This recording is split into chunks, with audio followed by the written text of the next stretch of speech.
crianças, tudo bem? Lembram de mim? Professora Karen, de Ensino Religioso. Então hoje a gente está se encontrando de novo para a nossa quinta aula de Ensino Religioso para o quinto ano. Nossa, já faz bastante tempo que a gente está se encontrando toda semana, né? Quinta semana que a gente está se vendo aí para falar sobre ensino religioso. E hoje a gente vai falar sobre um assunto novo. Mas antes de começar o assunto novo, a gente vai lembrar um pouquinho do que a gente viu na aula passada, lembra? Na aula passada a gente falava sobre os mitos. Então a gente leu a história do baobá. Lembra aquela árvore? Que na história era até meio chata, né? Ficava reclamando da sua aparência, que aí o criador ficou bravo e botou ela de ponta cabeça para ela parar de incomodar. Então, a gente fechou o nosso conteúdo de mitos na aula passada. E hoje, para a nossa aula, a gente vai usar bastante as nossas anotações. Então, eu vou pedir para você pegar o seu caderno ou a sua folha e procurar o que a gente anotou na aula passada. Lembra o que a gente tinha anotado na aula passada? Conseguiu encontrar? Que você tinha que escrever um mito ou uma história que você conhecia? Então, procura lá se você encontrou o que você tinha anotado, a história que você escreveu. Conseguiu encontrar? Eu não trouxe a história que eu escrevi, porque eu conheço muitos mitos, muitas histórias, e eu não consegui escolher um só. Mas eu conheço muitos, porque como eu sou professora, é com isso que eu trabalho. Então, era muito difícil para mim escolher uma só. Mas eu tenho certeza que a história que você escreveu é muito bonita e muito legal. Se você não conseguiu encontrar aí nas suas anotações, não tem problema. Você pode procurar depois ou anotar depois uma história que você conhece, que você gosta muito. Mas você está separando aí o seu caderno? Prepara uma folha nova e hoje eu vou pedir para você preparar mais uma coisa. Eu vou dar um tempinho para você procurar, porque a gente vai precisar de uma folha em branco. Pode ser uma folha de caderno, daquela que tem linhas, ou uma folha sulfite, que a gente vai usar ela hoje para a nossa anotação. Ela vai fazer parte da nossa aula. Então eu vou dar uns minutinhos para você separar o seu material. Pode separar uma folha, lápis de cor ou canetinha, o que você tiver aí para colorir, junto com o seu caderno e o seu lápis e a sua caneta. Então pega lá que eu vou esperar você, rapidinho.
agora que você já está com o seu material aí, com o seu caderno, com a folha que a gente vai usar para uma atividade especial hoje, a gente vai lembrar um pouquinho.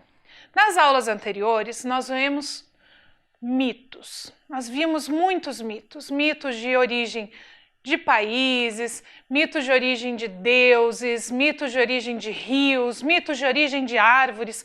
Foram tantos mitos que nós aprendemos nas 4 aulas, né?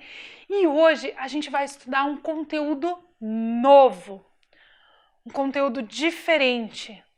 Tá preparado para esse conteúdo? O que será que a gente vai falar hoje? Então, para a gente se preparar, eu trouxe para vocês um túnel para a gente viajar nesse novo conteúdo. Vamos entrar no túnel? Vamos embarcar nessa nova viagem? Então, olha lá o túnel onde a gente vai entrar.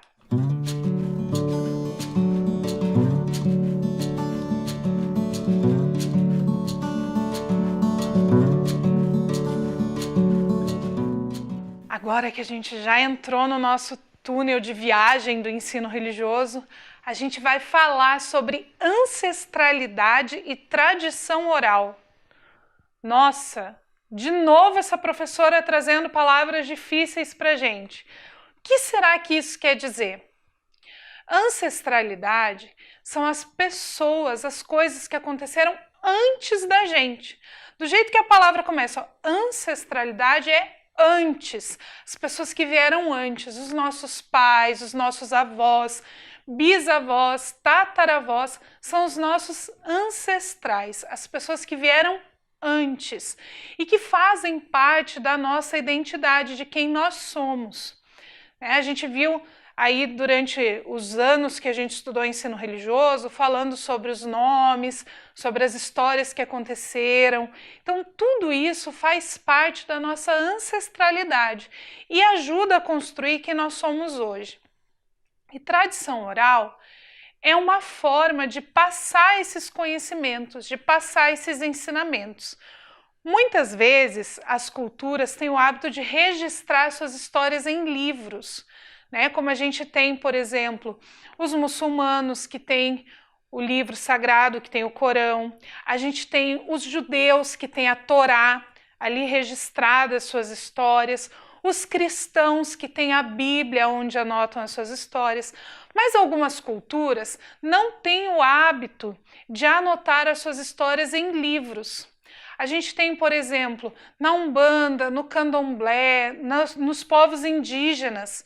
Essas histórias, elas são passadas por tradição oral, ou seja, tem uma pessoa que sabe a história e ela conta a história para outra pessoa.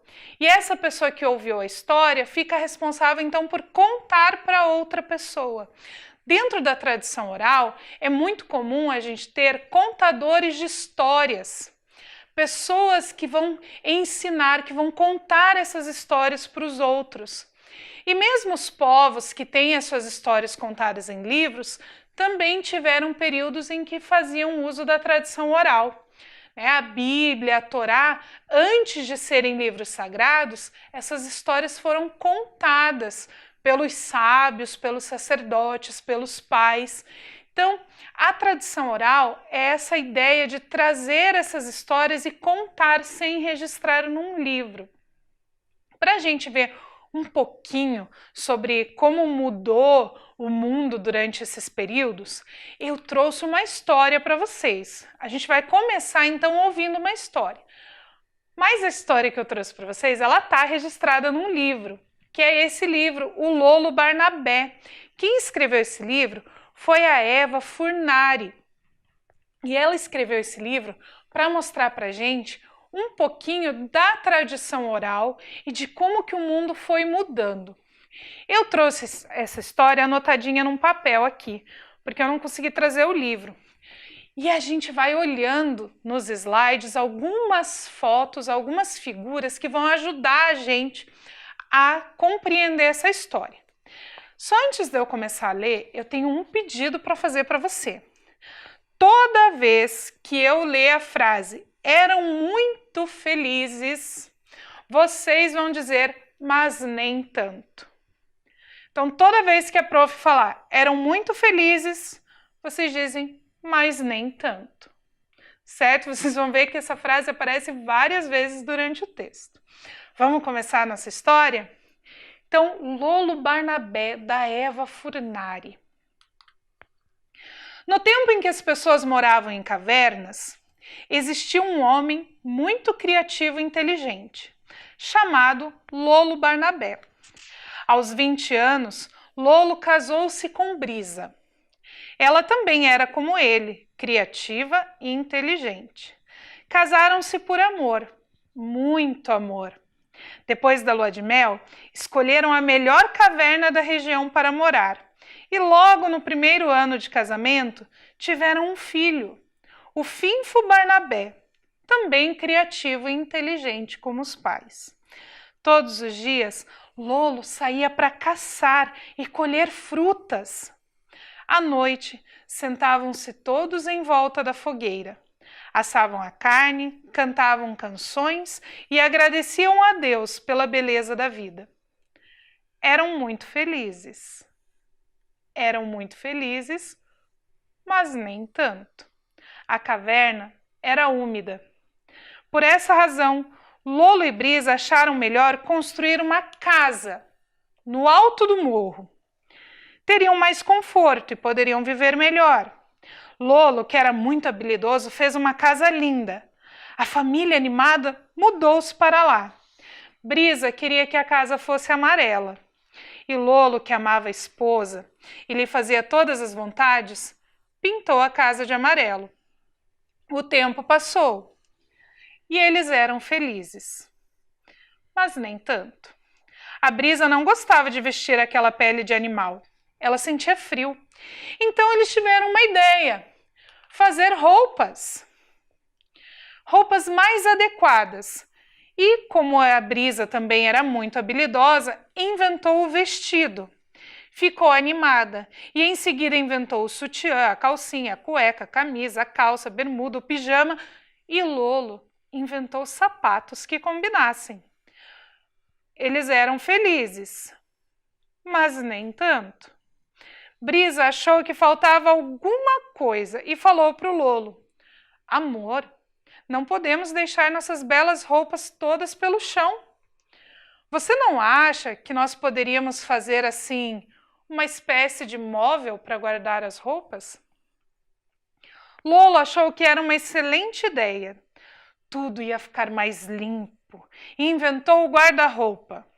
Como era muito habilidoso, fez um grande armário de cerejeira cheio de gavetas, portas, puxadores cromados. Finfo adorou. Já tinha um lugar para se esconder quando brincasse de esconde-esconde com o pai. Todos eram felizes, mas nem tanto. Lolo tinha feito uma bagunça danada para construir o armário e a Brisa ficou irritada. Lolo, então, para acalmar a mulher, inventou a vassoura e achou que era melhor já fazer uma oficina longe da casa para não atrapalhar a felicidade do lar. E fez. Todos ficaram felizes, mas nem tanto. No lar havia problemas. Finfo acordava sempre com o pijama sujo depois de dormir no chão. Brisa discutiu a questão com Lolo e eles acharam que poderiam construir uma espécie de coisa assim, de madeira, com 4 pés, macia por cima. Ia ser muito mais confortável e a vida deles ia melhorar. Lolo pensou bastante, trabalhou muito e inventou a cama. Como todos sabem, Lolo era muito caprichoso e já inventou a cama com colchão, lençol, cobertor e travesseiro. Brisa ficou encantada, principalmente com o travesseiro. Era a coisa mais macia do mundo. Todos ficaram felizes, mas nem tanto. Como eles almoçavam e jantavam em cima da coisa macia, a cama, estavam sujando muito os lençóis. Lolo então inventou a mesa. Todos ficaram felizes, mas nem tanto. Acharam muito desconfortável comer em pé. Lolo trabalhou bastante e inventou a cadeira. Muito confortável mesmo, bem melhor do que comer em pé. aproveitou para ficar sentado por mais de 1 hora, porque ele estava muito cansado de tanto inventar e construir coisas, além de caçar e colher frutas, é claro. Todos ficaram felizes, mas nem tanto. Brisa estava achando que cozinhar na fogueira dava muito trabalho, e eles não queriam mais trabalhar tanto. Se inventassem algo mais prático, teriam mais tempo para ficar juntos e se divertir. E descansar também. Então inventaram o fogão a gás. Todos ficaram felizes, mas nem tanto. Lavar roupa lá fora no frio também era uma coisa muito dura. Brisa e Lolo queriam facilitar essa tarefa. Pensaram muito e inventaram a água encanada e o tanque. E já que tinham inventado a água encanada, inventaram logo também o banheiro. Deu muito trabalho, porque eles não gostavam de ir no mato à noite no frio. O Lolo já trabalhava 8 horas por dia, inventando e construindo coisas, e apesar do cansaço, o resultado compensava. O banheiro tinha ficado maravilhoso. Fizeram uma festa com sabonete, shampoo, condicionador, creme hidratante, esponja de banho, talco, papel higiênico, perfume, mercúrio, cromo, algodão, gás esparadrapo, cotonete. Quanta coisa nesse banheiro! Lolo adorou o creme, a lâmina de barbear, a loção após barba, barbeador elétrico, desodorante. Ficaram encantados com a escova de dente, o creme dental, o protetor solar, o colírio e divertiram-se muito com o pente, a escova, o grampo, o secador de cabelo. Enlouqueceram de alegria com o espelho. Todos ficaram felizes, mas nem tanto. Lolo tinha tanto trabalho que passava tantas horas por dia fora de casa, inventando e construindo coisas para dar conforto, facilitar a vida, que estava ficando estressado e com saudade do filho, que estava sempre dormindo quando ele chegava em casa. Então, o Lolo inventou o telefone, para que pudessem conversar várias vezes durante o dia. Todos ficaram felizes, mas nem tanto. Pelo telefone não dava para abraçar, não dava para beijar. Então tiveram a ideia de Brisa ajudá-lo na oficina. Assim, o Lolo poderia chegar mais cedo em casa e abraçar e beijar o filho. Todos ficaram felizes, mas nem tanto. Brisa e Lolo, à noite, quando chegavam do trabalho, depois de abraçar e beijar o filho Finfo, ainda tinham que lavar a louça, a roupa, fazer o jantar, passar pano no chão e ficavam cansados, irritados, briguentos e enjoados de fazer todos os dias aquilo tudo. Naquele tempo ainda não tinham inventado entrega de pizza. Acharam que a solução para facilitar as suas tarefas era criar mais alguma coisa.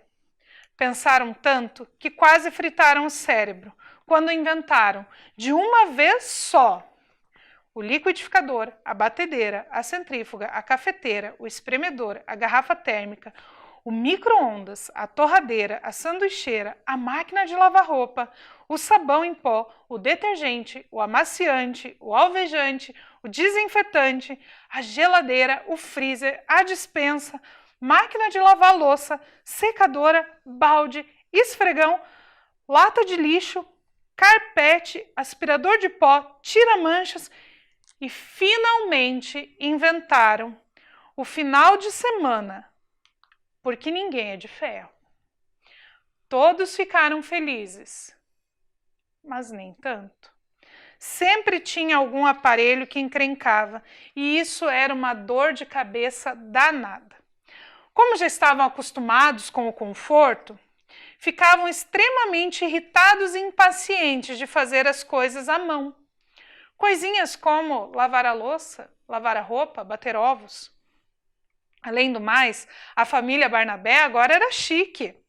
Sempre estavam bonitos e elegantes.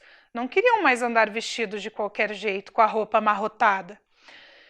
Não ficava bem. Então eles inventaram o ferro de passar. Todos ficaram felizes, mas nem tanto. Dava um trabalho danado passar roupa, e Brisa não tinha mais tempo, afinal agora ela trabalhava fora. E Lolo, dessa vez, não se sabe por quê, não conseguiu inventar nada. Não conseguiu inventar uma máquina de passar roupa. Deve ter dado um tilt nas ideias dele, mas é compreensível, porque afinal ele também é humano e às vezes falhava. Lolo ficou deprimido, pensativo, mas a mulher foi compreensiva e arranjou uma solução. Chamou a sua prima para vir todos os dias passar roupa. Era uma ótima ideia, porque assim ela também podia fazer as outras tarefas da casa. Aí a Brisa teria mais tempo para inventar coisas na oficina. A prima queria alguma recompensa por trabalhar na casa, então eles inventaram o dinheiro e deram para ela um salário.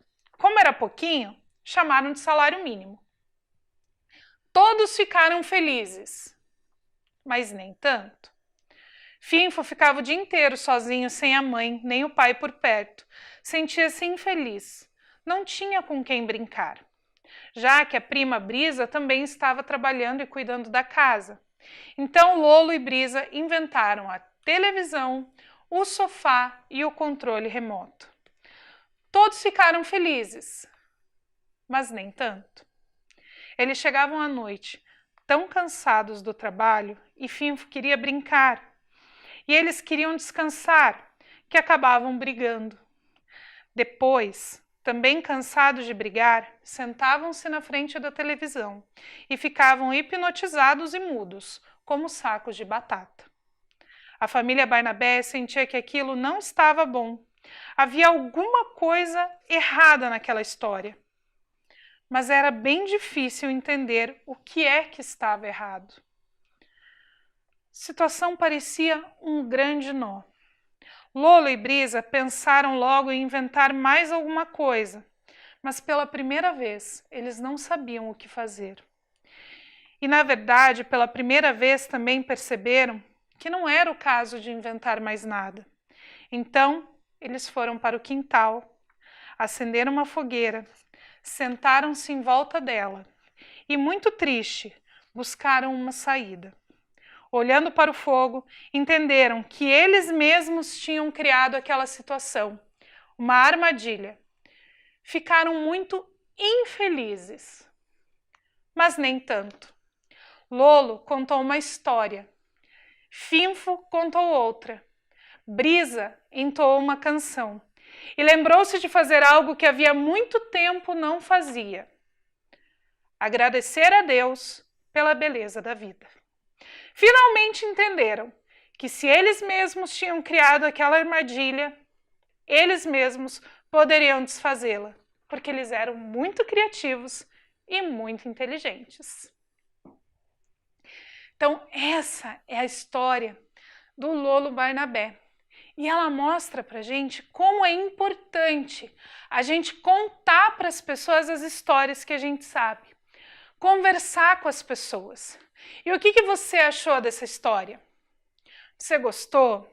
Conseguiu identificar dentro da história alguma coisa que acontece na sua casa? Eu, lendo a história, achei um monte de coisa que acontece lá na minha casa. Porque a gente trabalha o dia todo, a gente fica nessa correria, e agora que a gente está ficando mais tempo em casa, está sobrando um pouquinho de tempo para a gente contar as nossas histórias, para a gente conversar com as pessoas que a gente ama, para a gente falar com as pessoas que moram com a gente e até conversar com o cachorro, com as plantinhas, por que não? Então agora você vai pegar o seu caderno, aquele caderno que a gente tem, lembra? Que eu sempre trago o meu, aquele caderno de anotação ou a folha onde você anota a sua aula, suas coisas, as suas aulas, e você vai escrever o que você inventaria para facilitar a sua vida. O Lolo Barnabé e a Brisa inventaram muitas coisas ali para tornar a vida deles mais fácil. Agora você vai pensar na sua vida. Eu vou deixar um tempinho para você copiar ali a frase, né? O que você inventaria para facilitar a sua vida e pensar e escrever o que você inventaria para facilitar a sua vida aí na sua casa. Então pensa lá, escreve o que você vai inventar aí para sua atividade.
Então, agora que você já escreveu lá o que você inventaria para melhorar a sua vida, para facilitar a sua vida, a gente vai fazer a dobradura de uma casa. Então, eu vou pôr para você assistir um videozinho mostrando como faz a dobradura, porque para mim mostrar aqui ia ser um pouco difícil. Então, eu fiz um vídeo para você ver como que faz essa dobradura. A gente vai usar, lembra aquela folha que eu falei para você separar lá no comecinho da aula? Então, você vai pegar essa folha e a gente vai juntos assistir o vídeo para a gente fazer a dobradura da casa, combinado? Então, vamos lá!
E aí, como que ficou a sua casinha? Conseguiu fazer a dobradura? É bem fácil, né? Bem simples de fazer. Essa aqui é a que eu fiz. Eu, na verdade, queria pintar ela com lápis de cor, mas aí para mostrar na televisão não aparece direito, então eu só fiz uns desenhos aqui com canetinha. Mas eu prometo que durante a semana aí eu vou fazer uma mais bonita para mostrar para vocês na semana que vem. É que aqui no vídeo eu fiz rapidinho. Você pode pintar a sua depois. Para você não perder então a sua casinha, você escreveu lá no seu caderno o que você inventaria para facilitar a sua vida, né? Então, deixa um espaço para você desenhar essa sua invenção e cola a sua casa. Ou, se você quiser, você pode desenhar a sua invenção aqui, ó, dentro da sua casa. Você pode abrir a portinha da casa e desenhar a sua invenção lá dentro, para você guardar no seu caderno essa sua invenção e a sua casa. Então, cola lá no seu caderno e deixa bem legal para a gente ver aí o que mais que a gente pode aprender a partir dessa história do Lolo Barnabé. A história, ela falava sobre a importância da gente conversar e ouvir as pessoas, ouvir as histórias dos nossos pais, dos nossos avós. E ela também fala como a gente acaba deixando isso de lado muitas vezes, porque a gente estuda, trabalha, tem que limpar a casa, aí a gente também quer assistir televisão, a gente quer sair. Eu, por exemplo, eu gosto muito de assistir desenho. Então, às vezes, eu trabalho o dia inteiro. Eu saio lá da Secretaria da Educação 5h da tarde, pego o ônibus, até eu chegar na minha casa já é quase de noite. Aí eu janto e às vezes eu esqueço de conversar com a minha filha, de conversar com meu marido porque eu vou assistir algum desenho. E às vezes isso faz falta, a gente conversar com as pessoas, ouvir as histórias das pessoas. Nas comunidades antigas, era muito comum ter momentos de ouvir as histórias, de ouvir os ensinamentos dos sábios. Os sábios eram pessoas que já tinham vivido muito, que já conheciam as histórias daquela comunidade. Normalmente eram pessoas bem mais velhas, pessoas velhinhas. Por quê? Porque se a gente pensar, por exemplo, a minha avó tem 85 anos. Ela já viveu muita coisa. Desde que a minha avó nasceu, já teve guerra no mundo, já mudou de presidente 20 vezes, já mudou de prefeito 20 vezes. Ela já morou em várias cidades, ela já casou, teve filhos, teve netos, teve bisnetos. Ela sabe muita coisa. Eu tenho 35 anos. Eu também já vivi bastante. Já passaram aí vários presidentes. Eu já estudei, já trabalhei, já conheci pessoas. Eu tenho uma filha. Então eu também sei muitas histórias. Aí você provavelmente tem aí 9, 10, 11 anos. Você já viveu bastante coisa, mas menos do que eu, que vivi menos do que a minha avó. Então, quanto mais tempo a gente vive, mais conhecimento a gente tem e mais experiências a gente tem. E a gente também vai acumulando histórias, né? A gente vai aprendendo com essas histórias. Você já deve ter percebido que todas as histórias que a gente lê e que a gente ouve, elas trazem algum ensinamento. Então, essas histórias, elas também servem para ensinar. E na nossa vida, no nosso dia a dia, será que existem sábios? Será que hoje ainda existem sábios? Já que a gente hoje registra a maioria das nossas histórias e do nosso conhecimento nos livros, nos blogs, nos sites, será que ainda existem sábios hoje? Vamos descobrir? Quem pode ser um sábio na nossa vida hoje? Os nossos avós, quando eles contam pra gente história. E às vezes a gente quer brincar, quer assistir televisão e não quer ouvir a história. Mas eu te garanto que se você ouvir as histórias dos seus avós, você vai aprender muitas coisas legais. Então, os nossos avós podem sim desempenhar essa função de sábios na nossa vida. Outra pessoa que com certeza também pode desempenhar esse papel de sábio são os seus professores, seu professor, a sua professora, porque assim como eu, eles já viveram bastante tempo, já estudaram muito. Para a gente ser professor, a gente começa a estudar lá no pré, aí a gente faz o pré, estuda do 1º até o 5º ano, aí a gente tem que estudar do 6º até o 9º ano, aí a gente tem que fazer o ensino médio. Quando acaba o ensino médio, a gente vai fazer faculdade. São mais 4, 5 anos estudando. Depois da faculdade, vem a pós-graduação, mais 2 anos estudando. E aí, o professor é uma pessoa que nunca para de estudar, porque ele faz pós-graduação, ele faz curso, ele assiste um monte de aulas em vídeo, ele vai para os cursos, ele às vezes até viaja para assistir um curso. Então, o professor, ele também tem muito conhecimento para passar e também pode desempenhar esse papel de sábio no nosso dia a dia. Outra pessoa que pode desempenhar o papel de sábio no nosso dia a dia são as pessoas idosas da comunidade. Às vezes não é nosso avô ou nossa avó, é uma vizinha, uma pessoa lá da igreja, uma pessoa lá do terreiro, uma pessoa lá do templo que tem esse conhecimento. As pessoas mais velhas, elas têm muita coisa para ensinar para a gente. E às vezes esse conhecimento ajuda muito. Por exemplo, eu tenho certeza que já aconteceu com você, de você estar com um pouquinho de dor de barriga em algum momento e uma pessoa mais velha te ensinar um chá para tomar. Aquele chazinho não deixa a gente com a barriga melhor?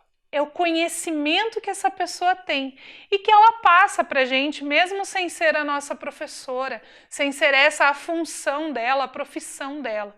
Esse conhecimento ele é muito importante. Então, as pessoas mais velhas da comunidade também podem desempenhar esse papel de sábio. Uma outra pessoa que pode desempenhar esse papel de sábio é o líder religioso. O líder religioso, você já deve ter aprendido aí nas aulas de ensino religioso em outros anos, pode ser o padre, o sheik, a mãe de santo, o monge. Existem aí uma infinidade de líderes religiosos e eles também desempenham esse papel de sábio porque eles conhecem muitas histórias da nossa religião. Então eles também podem ensinar muitas coisas para a gente. Uma outra pessoa que às vezes a gente não quer admitir, mas pode desempenhar o papel de sábio, é o nosso irmão mais velho. Ele também já viveu mais do que a gente e também tem muitas histórias para ensinar e para contar.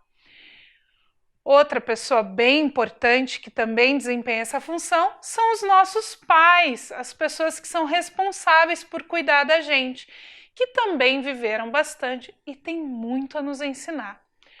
Enfim, há muitas pessoas que podem nos ensinar muitas coisas. E muito conhecimento que não está nos livros.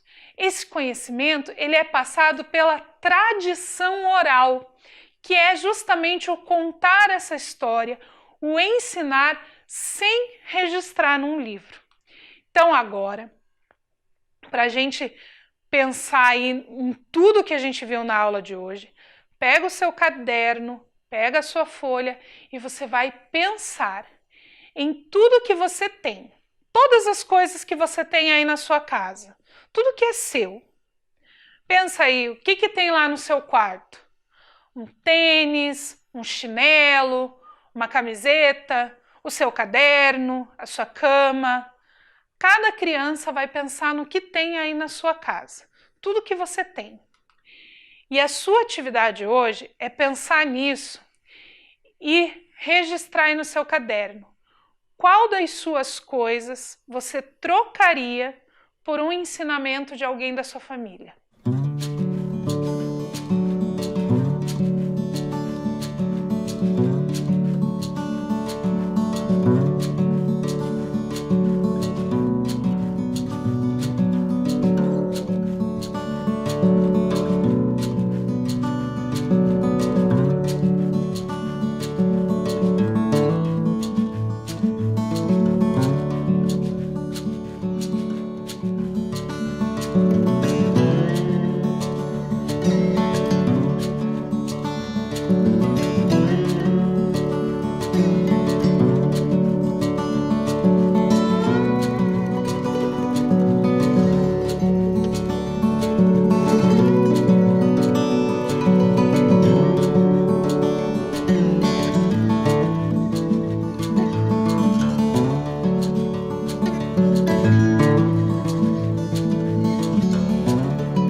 O que você poderia abrir mão?